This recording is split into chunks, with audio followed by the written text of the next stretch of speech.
In this video, I'll show you how to create action scenes in Kling AI and generate dynamic AI videos with realistic movement. First, open Kling AI and start a new video project. Before writing your prompt, decide exactly what action you want to show and how the scene should progress. Start with one clear action. For example, you could create a character running through a city street while the camera follows from behind.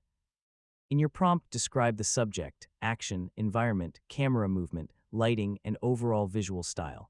Be specific about how the movement should happen. For example, you could write, a determined runner sprints through a busy city street. Pedestrians move naturally in the background, dramatic evening lighting, realistic body movement. And a fast but smooth tracking camera following the runner.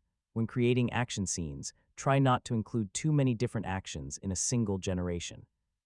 Breaking a complicated sequence into several shorter clips can give you better control and more consistent results. Camera movement is also important.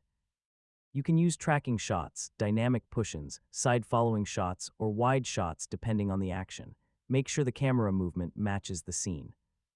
Fast action can work well with dynamic camera movement, while slower moments can use a more controlled cinematic shot. After generating the video, preview it carefully.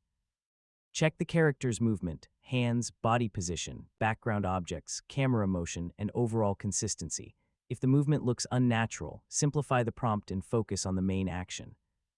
You can also reduce unnecessary details and regenerate the scene. For more complex action sequences, create separate clips and combine them later during editing. This allows you to control each part of the scene individually.